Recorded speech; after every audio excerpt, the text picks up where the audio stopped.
Nope. We're good. What's up, you guys? Brad and Derek are back here with episode number 77. We're getting closer to that 100 mark. It's hard to believe that we're to the past the halfway point. I mean, what is this? This is technically almost 3 years. This year's 3 years. October would be 2 years. 2 years, yeah. Yeah, because we started this podcast October 2019. We started it because there's a big demographic for people like us that talk about nerd shit all the time, and what we like to do on a Friday night is sit in my garage, talk about nerd shit, and drink beer. Yeah. So I figured, let's just do a podcast about it, and we talked about it for I don't even know. Months and months and months, and it was months and months talked about it, and we just never did it. And then we were just like, you know what, let's just do it, and then we did it, and we're still doing it. We do it for fun. We don't expect like hundreds and thousands of people viewing it. No, I mean, it'd be nice. It would be nice, yeah. Right? But like, being a living off doing this, that'd be great. Yeah. So, but it would be sponsorships for ExpressVPN, which I use now. It'd be great. It would be fantastic if we had sponsorships because like I honestly, some of the products that I discover is because of podcasting. Yeah, it's because of podcasts. I think we'd hope to talk. I mean, for us to be like, what would they sponsor? Like maybe like beer, VPN, beard stuff, beards. I think we'd reach a bigger demographic if we actually did a video of the podcast, but maybe we would. I actually contemplating on TikTok of posting a video on TikTok. I'm like, hey guys, like, what's up? Hey, you could have. I could have. I contemplated because Instagram or whatever. Because I was that bored. Yeah, I was just because I've uploaded some TikTok videos before, and it's just me playing guitar, and I posted. I am so bored that I am posting videos on TikTok. Yeah, it's pretty bored. Yeah. Oh, I mean, I've posted on there before, but mine are just stupid ass fucking videos. Yeah. Make no sense at all. So I was contemplating on hey guys, don't forget to check out A Brew for Two coming to you this afternoon, this evening. Check it out. Saying stupid stuff like that, but I never end up doing it. Really regret it now. Oh well. But no, I mean, he goes to post it because we don't do it live. So this is not live. We haven't done it live. We could. It's very easy to set up, and because your router's down, it'd be too bad. No, yeah, it would be easy to set up live because for us anyway, because we don't really edit these podcasts. No, they're all just completely unedited. Just kind of us sitting down talking about random shit that over a beer. In this case, it's me drinking Molson. Yeah, Canadian. And I got Steam Whistle. Canada's premium beer. Literally, yeah. If you Google search Canada's premium beer, I'm gonna be quiet. That's gotten me because that's I freaking got me those goddamn billboards, and it's like, hey, if you literally say, hey, the G word, and then what's Canada's premium beer, and then it's like it's Steam Whistle, which honestly surprises me that it's Steam Whistle. The G word here is Google. Yeah, you just can't say hey, and Google back to back because I have a Google Home and it would pick it up and then it'd be like, oh, you're wondering what Canada's premium beer is? Well, let me tell you, and then it would be annoying and then we would be yelling at it to shut up. You know what I actually realized today? If the pandemic didn't happen, today would have been the day that we would have got John Wick 4 and Matrix 4.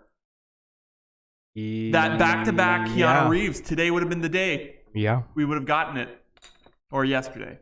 I don't know, but I thought it was in April. No. Bill and Ted's was April. Yeah. It would have been released May 2021.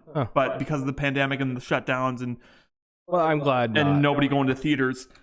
Well, I'm glad not, because honestly, even before the pandemic, we were talking about that. Cause I remember it was announced a while ago. Before the pandemic, it was announced. We were talking about it. Yeah. But it was one of those things where it's kind of like, well, why the hell are they going to release two movies that are that big on the same day? It just didn't make any sense. It didn't make any sense, but it would have been released today if the pandemic didn't happen, and it would have given Keanu Reeves a huge payday. And, it's not like he needs the money anyways. And I would have, and me and Derek would have probably spent we would have did a double viewing that day probably. 100%. Yeah, I wouldn't know what we would have saw first and what would be second. It would depend what the times are, right? Yeah. And how it would work out if like we go from one to the other, it'd be nice instead of well, I mean, but then again, right? Too, we go to the one like maybe like matinee kind of thing, mid afternoon, whatever, and then go to Hoops for some food, go back. But we can't do Hoops anymore because Hoops is closed now. No, but if this is saying that if this wasn't, we weren't in a pandemic. Yeah, that's true. Yeah, because we could go to Hoops. Hoops would have survived the pandemic. Or fuck, we could have went to Mandarin. We could have went to Mandarin if the pandemic wasn't a thing. Yeah. But yeah, and like I've done back-to-back movies before. I remember going to see a Ryan Reynolds movie. Yeah. No, it wasn't Ryan Reynolds. It was when I think they re-released Star Wars Episode 1 in theaters. Oh, okay. And I went to see that. And that was right around the time Ryan Reynolds and Denzel Washington released that movie Safe House. Mm. Didn't you go to the movie theater for like the hell? What had it been? Weren't you at the movie theater like all day once? You were watching movies all day? The year was 2012. Dark Knight Rises came out. And yeah, it was a Batman trilogy. And they were showing the Chris Nolan Batman movies all day at the Cineplex. They're doing a trilogy, and I think this was this was still in the day where they did midnight showings. Yeah, I can't remember if it was a midnight showing. But yeah, this was back in the day when they still did midnight showings at the Cineplex. Now midnight showings, midnight releases aren't a thing anymore. No, which sucks. I especially like games and stuff. I loved midnight releases. Mm-hmm. Going to stand outside EB Games for an hour or two, like just it was a great time. That was also back when we didn't really have there was no such thing as digital copies. No. Now that's pretty much all there is. Like there is no like that's why there's no midnight release anymore because digital copies are just what people get now. Well, there is still midnight releases. It's just those people that stay up till like 12:01 in the morning to watch Falcon and Winter Soldier or WandaVision or Mandalorian or even though sometimes it doesn't release for them until like 4 or 5 in the morning. And it's like, what are you doing? Yeah. Like, wake up early to watch it. It's like just watch it when you get home. Like, that's what like I do. Just watch. Either if I'm off, I wake up in the morning and watch it. Yeah. Or I have to wait until after work to watch it, which I enjoy watching stuff after my job. Yeah. But it's a good little wind down when you're done. Yeah, but like I went to see 2 midnight releases. Transformers, the second one, not the third one, the second one. I went to a midnight release for that, and I went to a midnight release for Twilight Breaking Dawn Part 2. I didn't go willingly. Okay, I was gonna say I'm like you definitely. I would hope you didn't go to that willingly, but I went to that, and then me and my friends were all going for a beer afterwards. It was kind of like it's like oh come join us for the midnight releasing of Twilight Breaking Dawn Part 2, and then let's go and do this. I believe that I for some reason I think there was another one, but those are the only 2 that stand out for me. I don't think I ever went to a movie midnight release, but I definitely went to games. A lot of games, like the Fallout games, Doom, Halos, Call of Duties. Yeah, I went to a lot of them. I can't remember if there was a I might have went to see Harry Potter and the Deathly Hallows Part 1 at a midnight release. I can't remember. I know. I definitely didn't see that. I definitely didn't see that midnight release. Those movies. That movie came out in 2011. Yeah. That might have been one of my Tuesday movies. Yeah. The cheap night. Yeah. No. No. Like with me going to the movies, there was a long time of me just going by myself. So. Because my friends were dicks back then. Nice. and bunch of dickheads. And anyway, so they would like exclude me from stuff. So I just said, fuck it, I'm going to the movies by myself. I don't care. And then I started like going to the movies by myself. Because like when you go with friends, you're not really watching the movie. You're just... It depends what friends. Like when we go to watch a movie, me and you together, we're watching. Yeah, we're watching the film. Like usually it's an Avengers movie or whatever. But like me with my old buddies, we would never like really watch the film. We would just goof around in the movie theater. Yeah, I was never. I could never be that. I was always that person. It's like shut the fuck up. And then like I'm trying to watch Prisoner of Azkaban right now. Fuck off.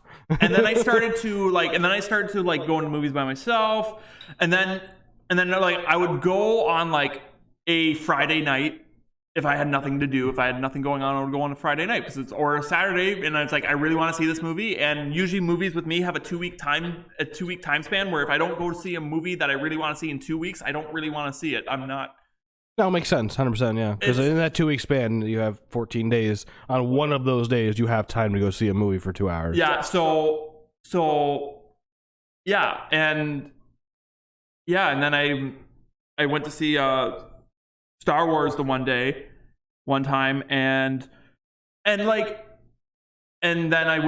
I saw my friends going to see Safe House after the movie, and so I went to see Safe House with them.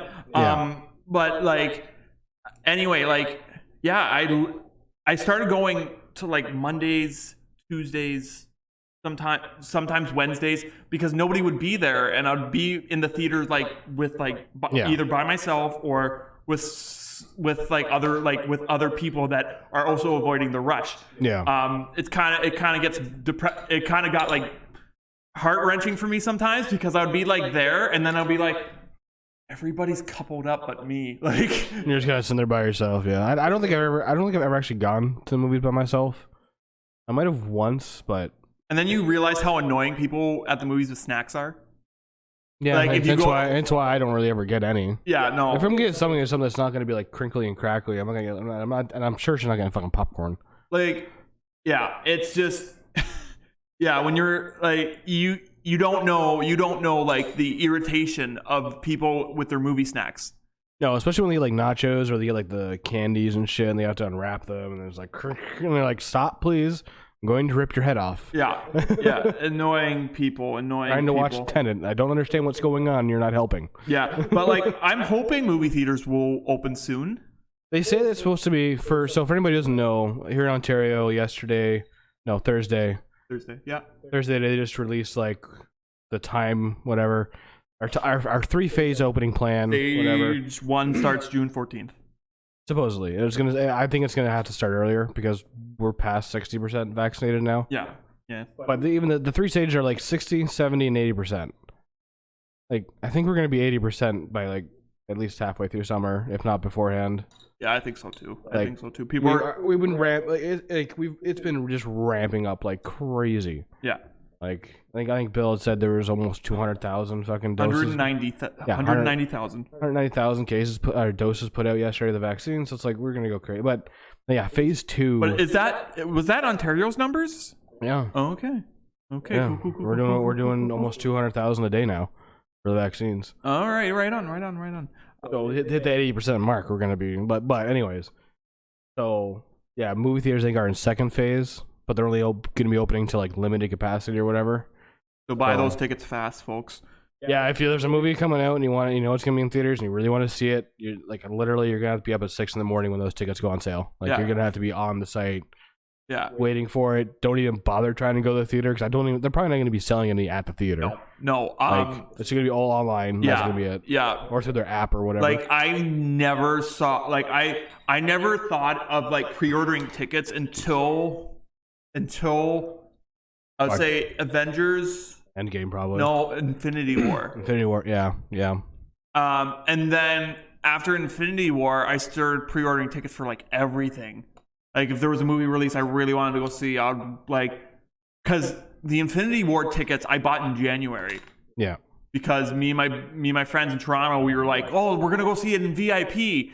And we saw it in VIP theater in Toronto, which is kind of cool because you get food and there's a server that waits on you and kind of cool. Me, I don't get beers during the movies I watch. No, it makes you pee. Yes, especially, and you don't want to be sitting there watching like a 3-hour movie like Lord of the Rings with a.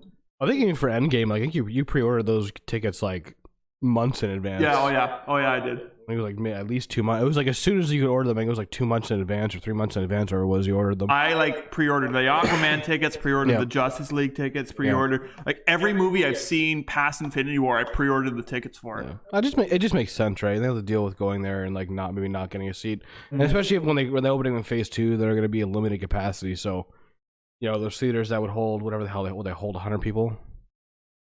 Let's just say 100 people. Yeah, let's just say 100 people. I think it's more than 100 people.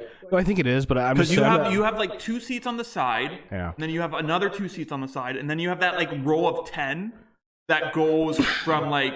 I'm just using like 100 as a general number because Yeah. like they're gonna be at like probably 20% or no, I think they're like 10 or 15% capacity, maybe 20 or something like that. Yeah, there's gonna be like at least a 3 chair, 3 chairs per person.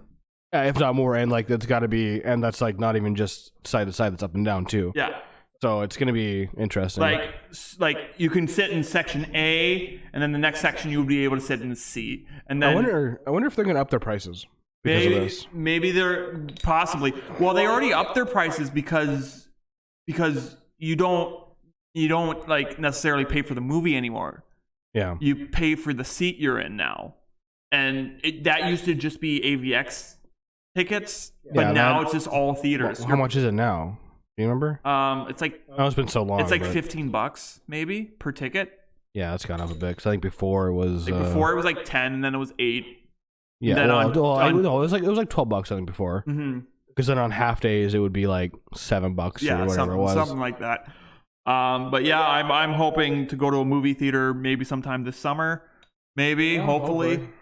Because I really miss going to the movie theater. Like the movies are movie theaters are open in the States, so like they're you can go to movies in the States. But... Which like I mean, with the States movie theaters opened,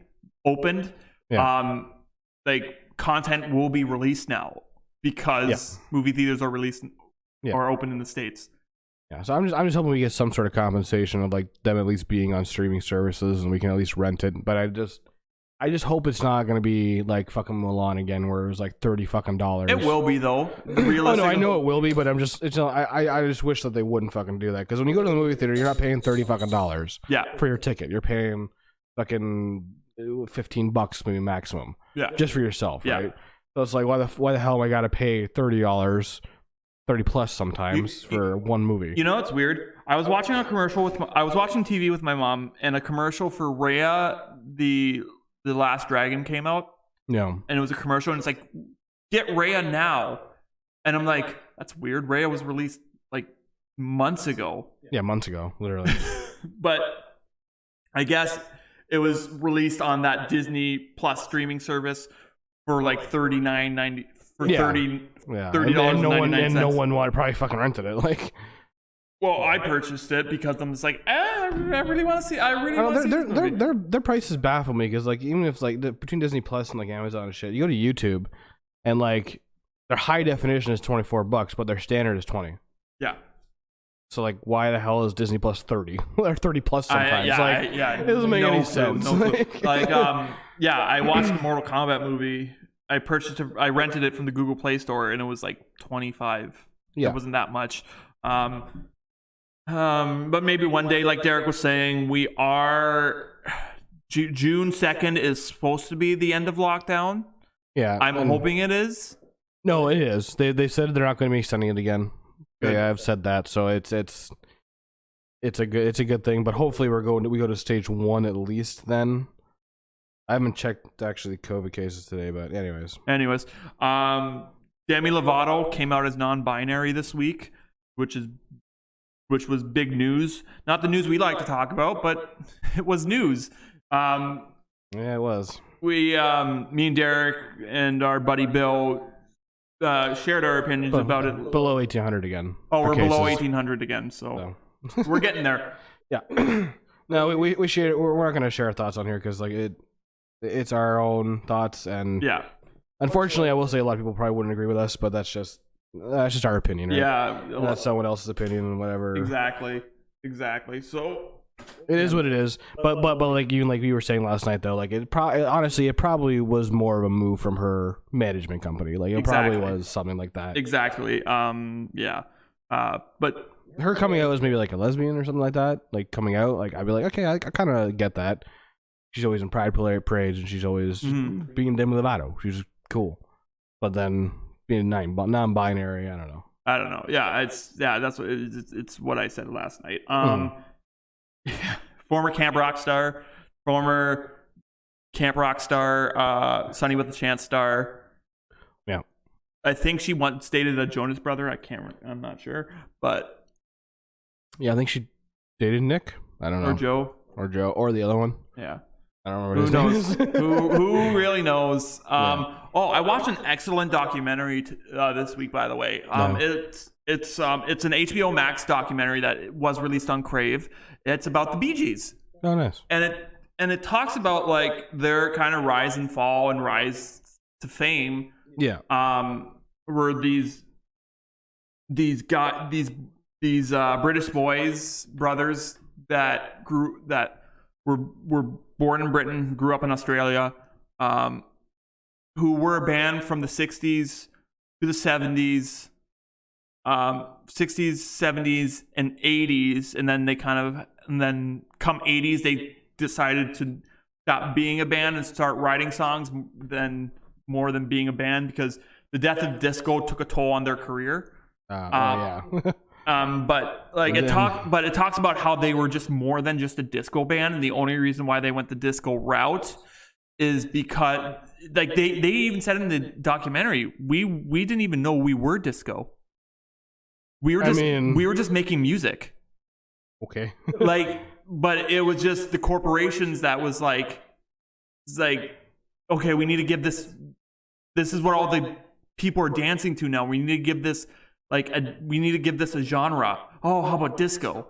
Because that's yeah. I mean, they're like 100% like disco. Like I would even say not in the 60s. They weren't disco in the 60s. Really? No, they weren't disco in the 60s. That would class when it was disco. No, they were a pop group in the 60s. Oh, they were kind of, because so when you talk about the British invasion. Yeah. You talk about the Beatles. You talk about the Rolling Stones. The Bee Gees were a part of that, but nobody talks about like the Bee Gees being a part of it, because the Bee Gees were a part of it. But they were they were a pop band from the UK. Yeah. And they were doing their thing, and then they were gonna get dropped by their record label. And it talks in the only remaining Bee Gees still left alive is Barry Gibb. Who said, like, we were going to get dropped from our record label, like, and we needed to make something new. So, and then we actually got a band together, just me and my brother. It was just like that, me with my brothers, and we got a band together. Yeah. And started making good tracks. And their songs from the 60s aren't disco. The only reason they became disco is because of, like I said, they were going to get dropped by the record label. They had to come up with something new. And at that time, there was a big movement of the LGBTQ plus community in New York with the underground clubs. Yeah. And there was a big movement of that. So, they just released a song, "You Should Be Dancing," and it got like, hey, I can dance to this song. And it's just like, and then disco was slowly born, and then John Travolta's Saturday Night Fever movie came out, and then disco blew up. And then they got blamed for being a disco band, which they were just a music group doing new things.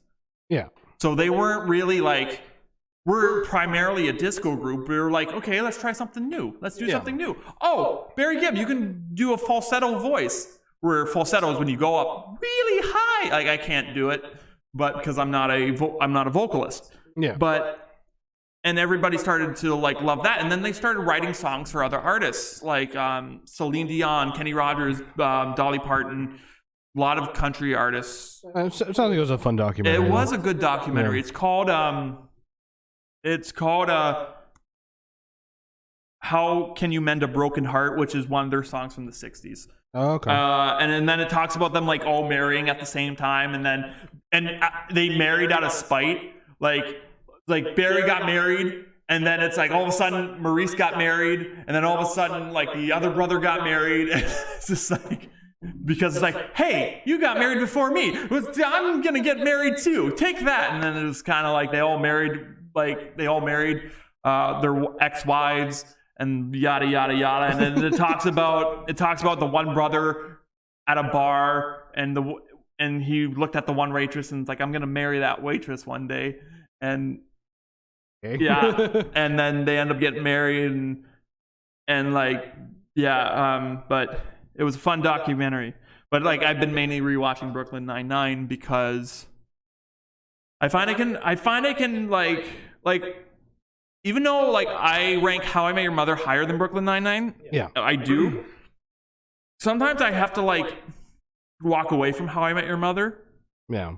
But Brooklyn Nine-Nine, I can just like keep watching and keep watching. I think Amy and mine think. I mean, it's for me. Like I've watched this so many times that I know every episode. Mm-hmm. Nothing's new anymore, but I still do enjoy watching it. But I mean, you probably haven't watched Brooklyn Nine-Nine as much as you've watched him yet. No. So maybe that's why. Yeah, maybe that's why. Yeah. So you know what's gonna happen. You put on one episode, you go, oh yeah, this is the episode where this is this. Okay, it's a good episode. Let's watch it. Like that's about it. I remember having a date with a girl once, and we were sitting on that couch and we were watching How I Met Your Mother, and I'm like, yeah, it's like, this is the episode where this happens, and she was like, shh, let me just watch. I'm like, okay. I've never seen this before. Are you a heathen? Well, no, she's obviously seen it before. Who hasn't seen How I Met Your Mother? I mean, probably a lot of people. I guess a lot of people. They're stupid, but yeah. They're really dumb. Yeah. Anyway, that's enough about us. Yep. Let's get into some news. So I have I have bigger news this week than I did last week. Last week I only looked up 4 things that I thought I looked up more than 4 things, but it was only 4 things I looked up last week. This week I have, well, let's see, 1, 2, 3, 4, 5, 6, 7. Woo. 7 things. So a lot more to talk about. First off, the MTV Movie Awards happened last week, and I didn't watch them. Yeah. It's on Crave. I've been meaning to watch them, but WandaVision won for a bunch of stuff, and of course, other things. But with movie award seasons, they usually reveal a lot of stuff, and there's usually news like, actually, I wasn't even going to mention this, but you remember the movie Grandma's Boy? Oh yeah. Yeah, they're coming back in animated shorts. That's dumb, but okay. Yeah. So it was a funny movie, but it doesn't deserve to be back in whatever. All right. And there is a classic line that I never forget is like, why didn't you get a beware of dog sign? It's like, people fuck with a dog. Nobody fucks with a tiger. It's true. It's sound logic. It does check out. And that movie is just basically like, it's a Happy Madison production movie, but with the Happy Madison's B team.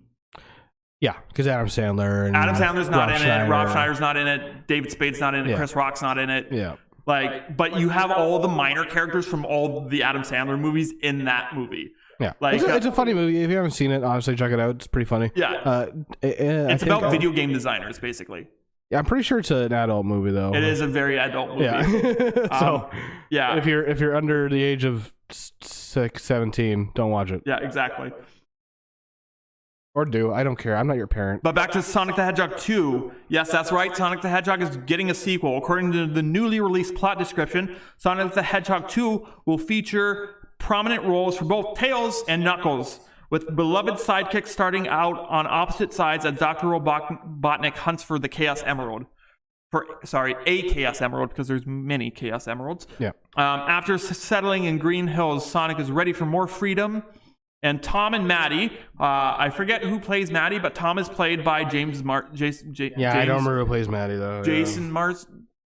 James or Jason? They're two separate people. James Marsden. James Marsden. Are you sure? Yeah. Yeah, it literally says it in the thing. Agreed to leave him home while they go on vacation. But no sooner are they gone when Dr. Robotnik, played by Jim Carrey, comes back, this time with a new partner, Knuckles. Basically Red Sonic, for those people who don't know who Knuckles is. And search for an emerald that has the power to both build and destroy civilizations. Sonic teams up with his own sidekick, Tails, and together they embarked on a journey to find the emerald before it falls into the wrong hands. And it's being directed by Jeff Fowler and starring Jim Carrey, James Marsden, and Ben Schwartz. Ben Schwartz was the guy who played John Ralphio in Parks and Recreation. He does a voice for, in the new series, MODOK. He does the voice of MODOK's son. And MODOK is played by Patton Oswalt in this series. So it looks like Sonic the Hedgehog 2 will take a lot more. Oh, also Ben Schwartz did a voice of one of the brothers in the revival of DuckTales. Oh, okay. I think it was Dewey. Might have been, I don't know. It was either Huey, Dewey, or Louie. One of the three. Because I know Abed played one of the three too. Danny Pudi played one of the three as well. And same with a guy from Saturday Night Live. So it looks like Sonic the Hedgehog 2, Bobby Moynihan, that's the name. Sonic the Hedgehog 2 will take a lot of inspiration from the video game source than the first movie, with the story seemingly pulling directly from the third Sonic the Hedgehog game, with Knuckles teaming up with Robotnik to find the Chaos Emerald, having been convinced by evil scientists that Sonic is the villain. So their MacGuffin is the Chaos Emerald, and they have to go after it. Yeah, I mean, so we knew this was happening. Like the first one did so well. Oh yeah, like, and the first one was good. Like the first one, like oh yeah, it was so good. And you know why it was so good? Because they changed Sonic's eyes. Yes. Yeah. Well, no, that's. I think if they would have kept the original eyes, if they would have kept the original, it would not have been as good at all. No. And I think a lot of people would have been like, "What the fuck are you doing? Why are you making a second one? This was bad." Why does he look shocked all the time? Literally though, yeah, like that's the thing. Like, so it that saved it. So that made it a very well made movie. Mm-hmm. And of course, at the end we see Tails. At the end it was an end credit scene with Tails. Yeah. So we obviously knew that was coming, but didn't know about Knuckles yet. There was rumors speculating about Knuckles, but nothing was confirmed at all. Yeah, which now, well, it is now confirmed. So. I don't know. I don't think they have anybody voicing Knuckles. I don't know. It's probably not. There probably isn't a lot of information around about it yet. Besides the fact that it is happening. Yeah. Yeah. I'm getting. Yeah, they might not have got their Knuckles yet. We'll see who it's going to be. Might just be a surprise. Yeah, it will be a surprise for sure. Yeah. Yeah, it will be a surprise for sure. Like, we didn't see this in theaters. No, we watched it on Amazon Prime, I think, right? I believe so. Yeah. Because our theaters were closed when it came out. Yeah. Because this was when the pandemic started closing theaters. Yeah. We watched it. We liked it. We enjoyed it. Jim Carrey did a great Dr. Robotnik. Yeah, fantastic. Yeah. I always thought Dr. Robotnik would be played by like a Paul Giamatti or because it's a kids movie. Honestly, Patton Oswalt. Yeah, or Patton Oswalt, because like Dr. Robotnik is a chubby guy. Yeah, he's not like slim like Jim Carrey. That's the thing, though, right? But that's the video games, right, and everything else, and everything. So yeah, it's kind of weird that he wasn't chubby, but like whatever. I'm curious. I'm curious to who's gonna voice Knuckles. Just because Knuckles is kind of like a badass Sonic character. Yeah, who has literally like brass knuckles, basically. On his basically on his hands. Yeah. So they're gonna need a tough voice for Knuckles.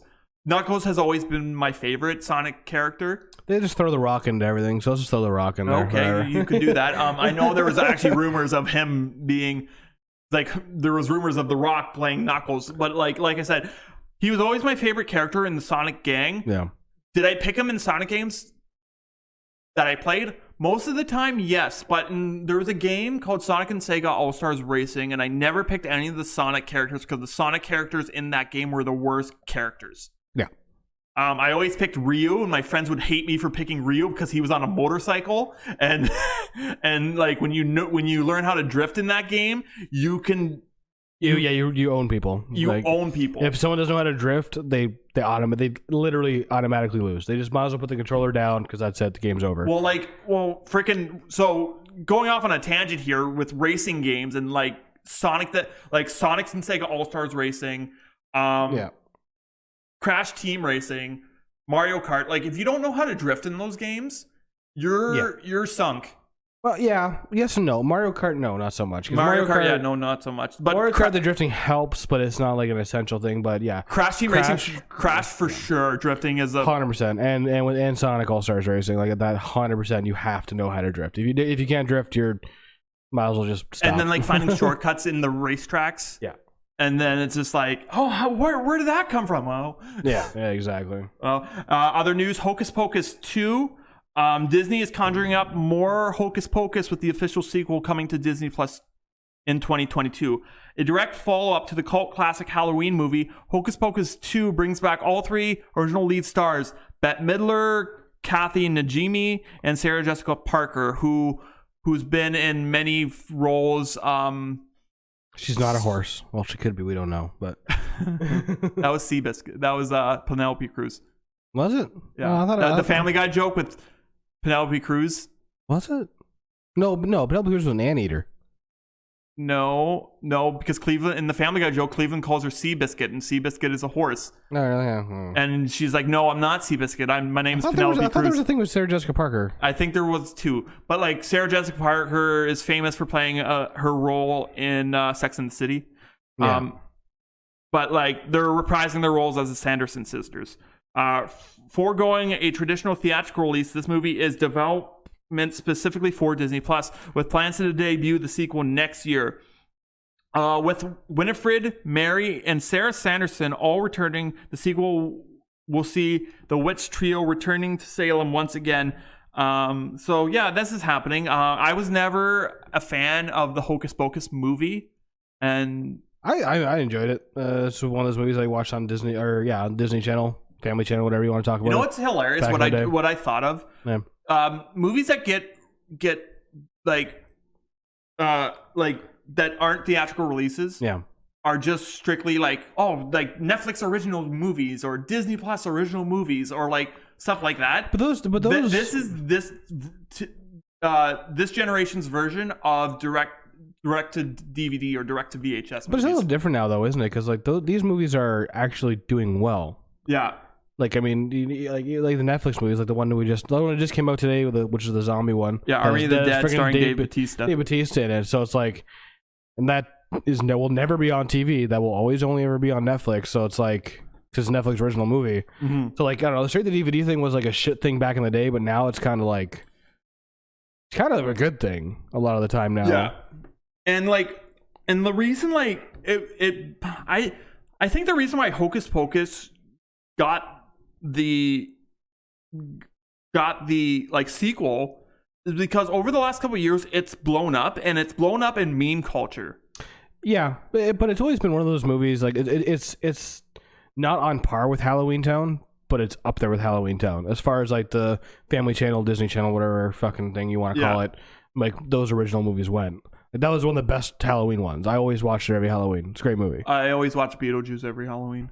Or Beetlejuice too, yeah. Beetlejuice or Scream. Town. Yeah. Yeah, those are my Halloween movies. Beetlejuice, Scream.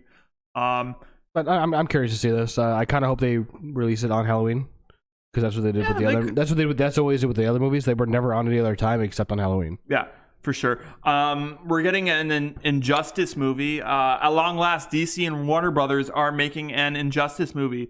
The project was quietly announced as a special feature on the upcoming release of Batman: The Long Halloween Part 2. It's basically Batman's after a serial killer who kills on holidays. So basically, he goes by the name Calendar Man. Oh, okay. Include a preview of the Injustice animated movie. It includes a preview of the Injustice animated movie.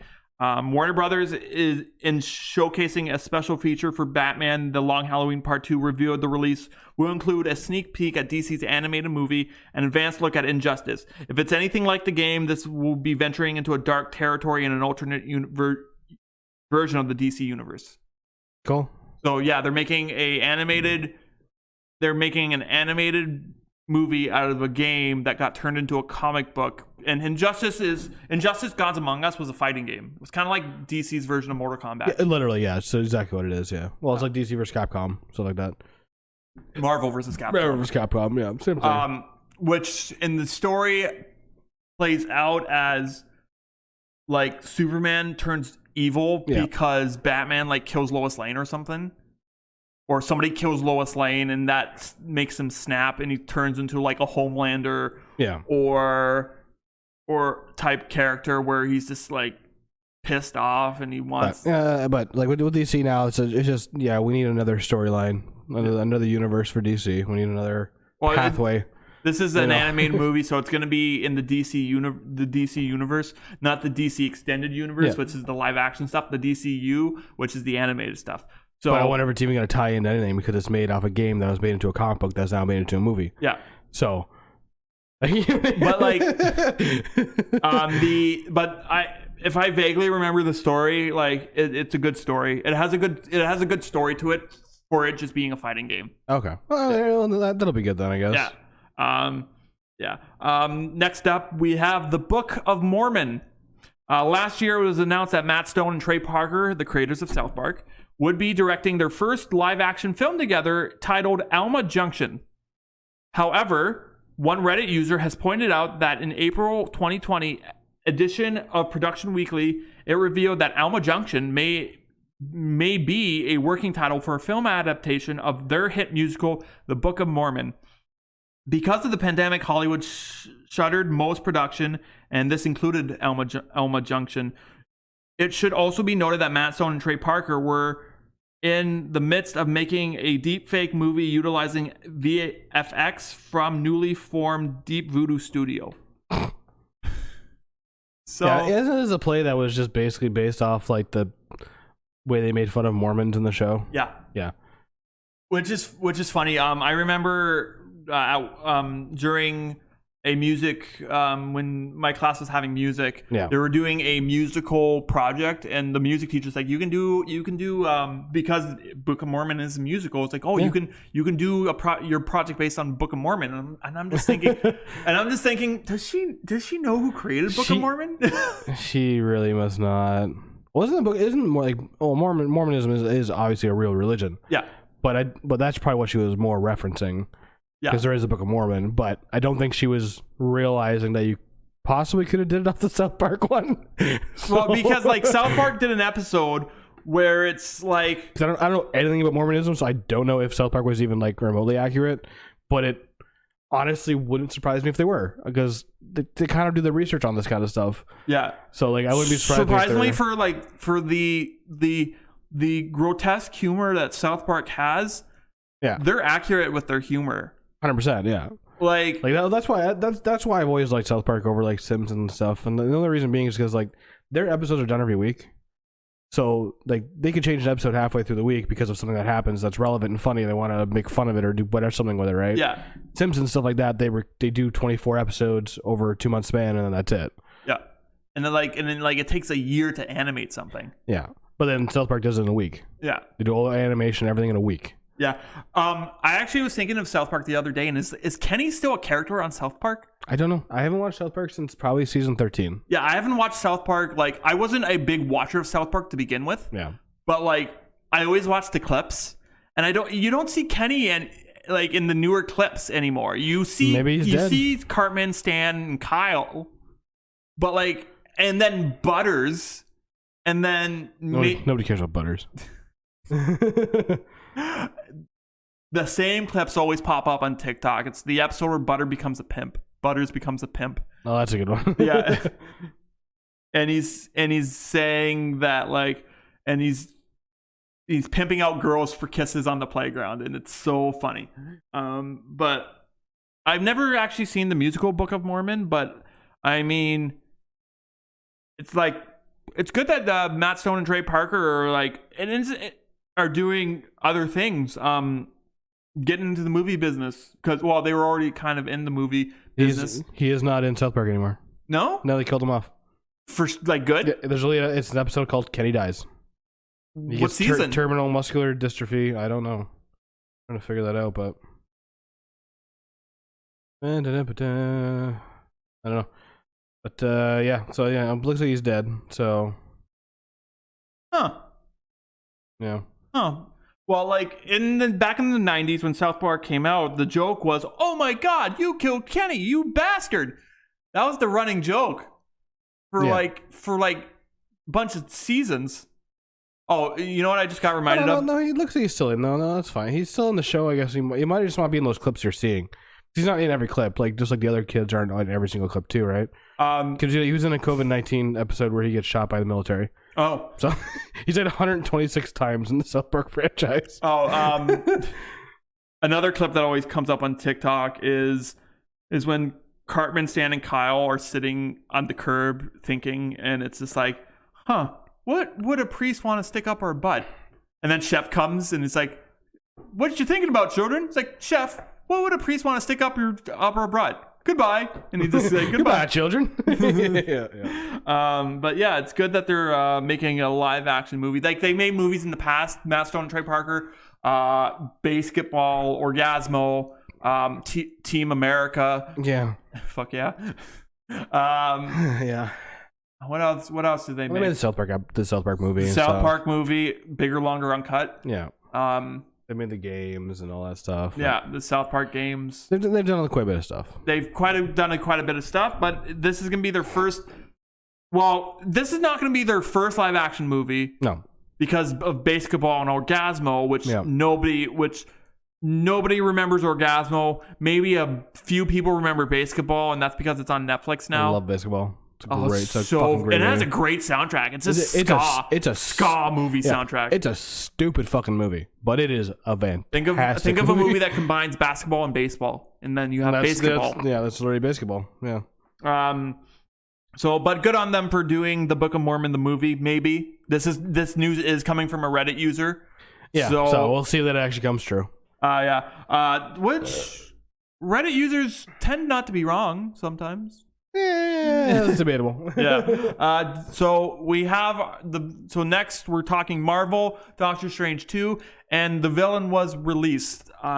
We may finally know who the main villain in Doctor Strange in Multiverse of Madness is going to be, and it's not going to be Wanda. The long-awaited Marvel Cinematic Universe sequel will bring back Benedict Cumberbatch as Doctor Strange, with Elizabeth Olsen joining him as Wanda Maximoff / Scarlet Witch. But the primary antagonist has up to this point remained elusive. And if the new reports are to be believed, we're in for a bizarre and unexpected ride. Now, a new report states that the evil being is going to be the main villain of Doctor Strange 2. I missed something.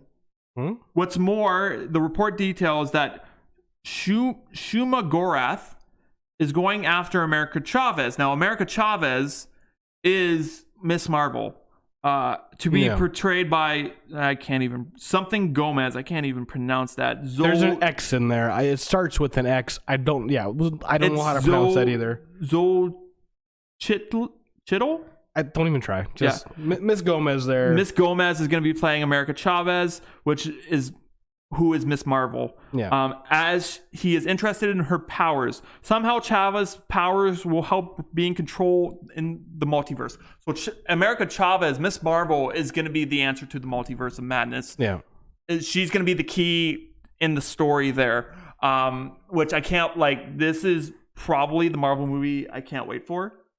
I mean, we've been waiting for a long time now. We have been waiting for it. We're supposed to have it last year, so we've been... This year. Or beginning of this year. Supposed to have it a few months ago now, so it's been waiting a bit for this, and I'm excited for it. I'm excited for it too. I just because we're gonna pick up where we left off in WandaVision. Yeah, we're going to Spider-Man part. Spider-Man is gonna play a role in it somehow because No Way Home is gonna. Yeah, and it's gonna just be it's supposed to be Marvel's first horror film, which. Let's see where that goes. It's gonna be great. Yep, I'm excited. Yeah, and this is gonna be the debut of Miss Marvel, which she's gonna go from Multiverse of Madness to her own show on Disney Plus. Yep. So that's gonna be good too. Batman: The Caped Crusader. So HBO Max and Cartoon Network has ordered a new Batman animated series called Batman: The Caped Crusader. It will be executive produced by Bruce Timm, J.J. Abrams, and Matt Reeves. Bruce Timm was an original guy on the Batman animated series back in the 90s. Okay. This is the first time Timm has returned to a Batman since the animated series. This is the first time Timm has returned to Batman for an animated series since the Emmy Award-winning Batman the Animated Series. Yes. Okay. That's why I got tongue-tied there. Yeah. The show promises to use state-of-the-art animation techniques and technologies available to give a fresh take on the series. The show will once again reinvent Batman as his iconic rogue galleries with sophisticated storytelling, nuanced characters, and intense action sequences, all set in visually striking world per the press release. So we're gonna get a new Batman the Animated Series from the 90s. It's gonna be probably a continuation of their stories. And it's not gonna be like the fun Batman, like Batman the Brave and the Bold, or it's gonna be a dark and brooding take on the Batman, like which the Batman animated series was back in the 90s. Well, and that was wasn't it? Yeah, that was Mark Hamill's Joker, wasn't it? Yeah, that was Mark Hamill's Joker. So I am definitely excited for this because. Well, I don't know. I think Mark Hamill is retired. Oh no, I know that. I know, but this is the guy who worked on that, right? So like he did a very, very good job casting people with that for that, and like that was one of the best animated. Oh yeah, you had Kevin TV Conroy, shows. the voice of Batman. Yeah, you had Mark Hamill, the voice of the Joker, and then you had you just had a bunch of cast and characters for that, and it was just great, and it was a great animated series. Fantastic show, fantastic storytelling. Yep. It gave us one of the best Batman animated movies of all time, Mask of the Phantasm. Yep. Which is on Crave for us Canadians. Woo! Yeah. So if you want to watch anything super Batman Mask of the Phantasm or anything Batman the Animated Series related, that it's on Crave. Arnold Schwarzenegger is gearing up for a spy movie. Oh God. Arnold Schwarzenegger will headline his first ever, not spy movie, spy TV series. Oh, okay. So he will headline his first ever TV series in a new untitled spy project for Netflix. Schwarzenegger will star opposite Monica Barbaro, who's going to be in Top Gun Maverick, and a new 8-episode drama series about a father and daughter who learned they both secretly work for the CIA without knowing the other knowing it. So this is going to be full of comedic hijinks. Yeah, this sounds like it's going to be fun. Now that they know their relationship has been built on a lie, the two will team up as partners in the globe-trotting spy drama. This untitled Netflix is created by Nick Santora, who has credits on the shows like Jack Reacher and the Fugitive series, and he will also serve as showrunner and executive producer alongside Schwarzenegger. I thought he was retiring. I thought after the last Terminator movie he was done. Like that he was done. He was done in movies because he was governor of California for all those years, and then then he was stopped. Then he did the new Terminator movie.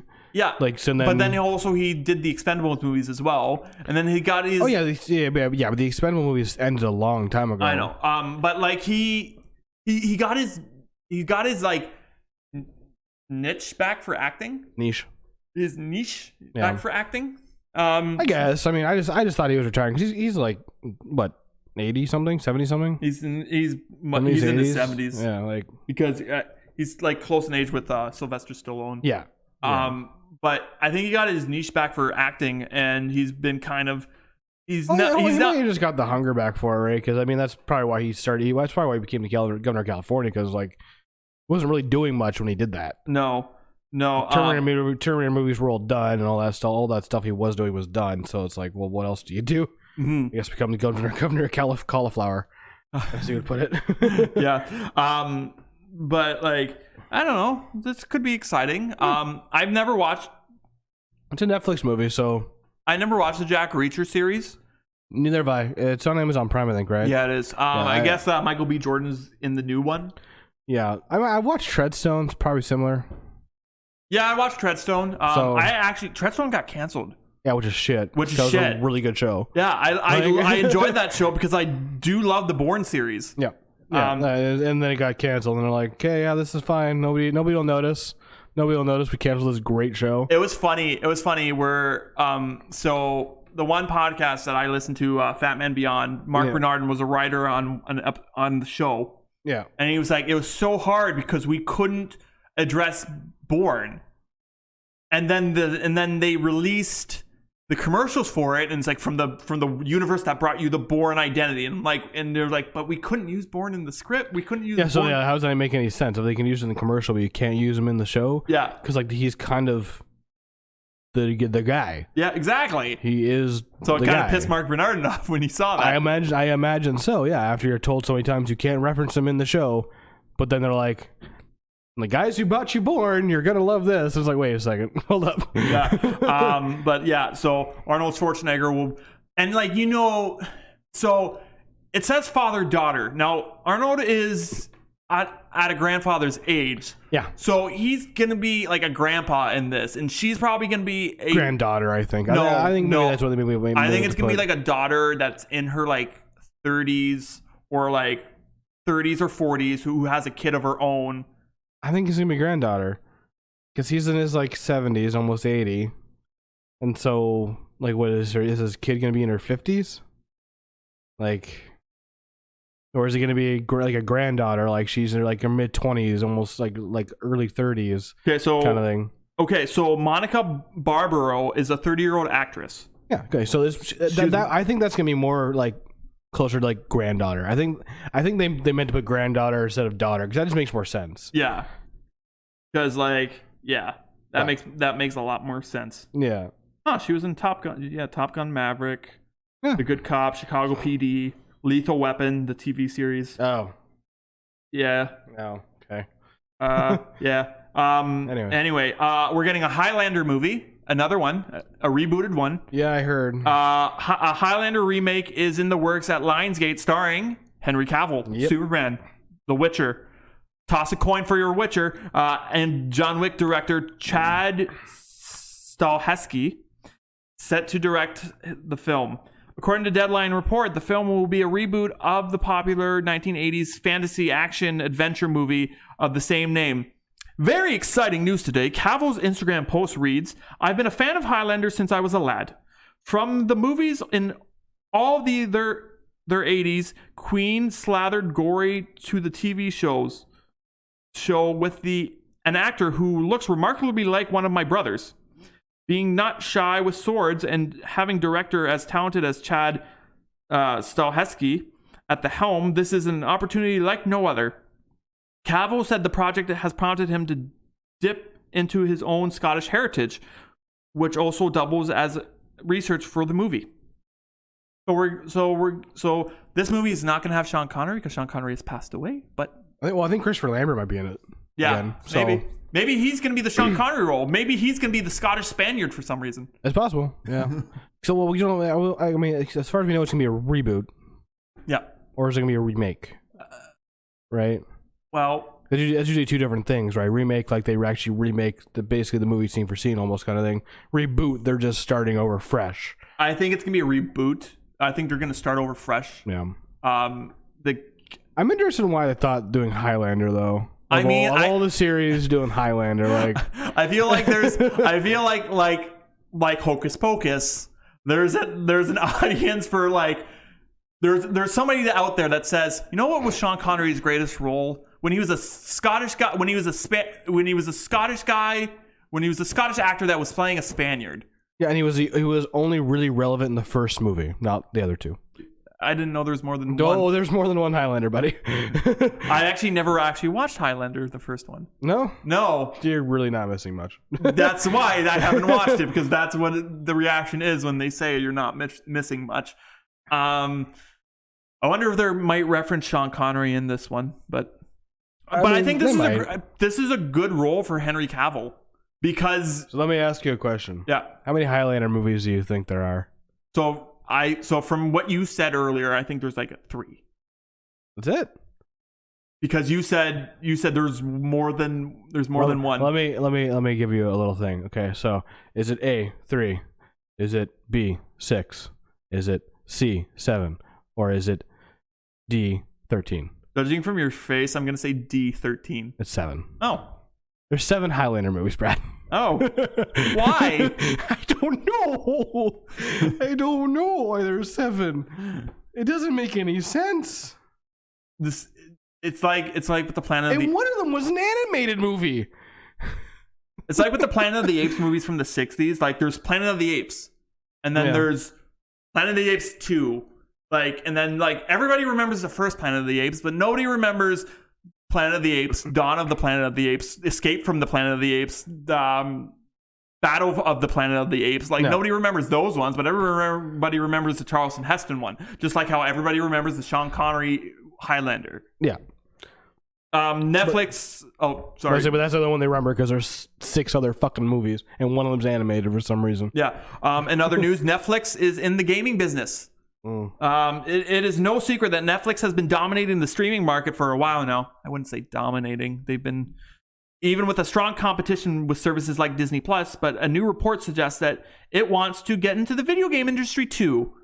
The report, citing people familiar with the situation, reveals that the Netflix has been approaching key figures and industry veterans in the gaming industry in order to recruit an executive to oversee an expansion into video games. This suggested approach seems to be the Apple Arcade business model, which allows consumers to pay a fixed fee to access and stream a number of games via the service. Apparently, it hasn't yet decided whether Netflix will look to develop games itself or with external publishers. However, it is reportedly confirmed internally that these games will not include advertising. The streaming giant has previously released games based on the Stranger Things license, but this is the first time it has discussed streaming games from its own bespoke platform. It's going to have outside services come in. It's not, they're not going to be able to make their own stuff. It's not going to happen. And they're definitely not be able to charge for it, like, unless they actually have other outside factors coming in, because it's just not going to be a thing. Yeah. It can't be. I think Apple's one thing, but Apple has a lot of independent, like, indie developers on there, and you get a lot more. Mm-hmm. Like, so you get all their games, you get access to Apple Music, access to Apple TV, you get access whatever. You get access to all the Apple shit. With Netflix, I got a feeling it's going to be like, yeah, you want to pay $10 for your subscription just to regular Netflix? Let's add another $10 onto that, and you can play all our games. Yeah. They're going to have to look out the outside sources. Yeah, they had a hand in the Stranger Things games, but they didn't develop them. So, like, an outside company did. But I don't know. I think Netflix should just stick with movies and TVs. They should just stay in their lane. Just stay with movies and TV shows. Don't even bother with anything else. And what would they do? Like, that's the thing, right? Like, I know the Stranger Things game, but what else would they do? Well, that's the thing. The Stranger Things game, they didn't develop it. They were just part of the narrative for it. They didn't make the game themselves. Like, they didn't do it in house. It was outsourced to another company. Yeah, exactly. So, I mean, they should definitely just stay in their lane. Stay with movies and TV shows. Don't try and go into gaming. Like, it's not gonna. I just don't think it's gonna bode well for them. They're not gonna do well. No, you don't think they're gonna do well? It's gonna be a waste of time and money for them. It really is. There's too many. There's too many like game distributors as far as there's too many game distributors as far as like things like that go. So we don't need another one. Mm-hmm. Like what's next? Crave's gonna start fucking doing it? Like, come on. I don't think Crave. Or Disney Plus is gonna start fucking doing it. Like, come on. I don't think any other streaming services will do it. No. Well, the only one that is doing it is Amazon, but Amazon is not just streaming. They also have their hands in like literally everything else, like Apple. So, yeah. Netflix, just stay in your lane, guys. Don't even bother. Yeah, for sure, for sure. So the news is done. That's it for the news. We had a lot more news than last week. Because I don't know, there was a lot more stuff, and like I said, I think that was mostly due to the MTV Movie Awards being last Sunday. Because usually after an award show, there's usually like... Well, yeah, that on top of that, the week before that, like, it wasn't really anything going on because the week before that was all the Marvel announcements. Mm-hmm. So... Mm-hmm. Anyway, let's go on to our next segment, which is On This Day in Film and Television History. Today in 1966, The Fugitive, starring Dick Van Dyke and Mary Tyler Moore, win at the Emmys, the 18th Emmys. Oh. And in 1985, the 14th James Bond film, A View to Kill, who last to star Roger Moore, also starring Grace Jones and Christopher Walken, premieres in San Francisco. So that is all on today's... Also, in 1956, Bob Hope Show last airs on NBC TV. Cool. And that is about it for On This Day in Film and Television. Now, after that, we're going to wrap it up by saying a bunch of plugs. So if you want to find the podcast, we are on all social media. On Facebook, if you just type in A Brew for Two, you'll see us. We're the logo of me and Derek holding beers. Yep. If you want to find us on Twitter, we are at A Brew for Two, same logo. If you want to find us on Instagram, at A Brew for Two podcast with the same logo. Yeah, same logo everywhere. And we're on YouTube and we're on Spotify. Yep. At A Brew for Two. Yep. And if you want to follow me or Derek, I'm at a GingerFin92 and Derek is... I'm at King Derek on everything. And with that being said, good night, everybody. See you guys.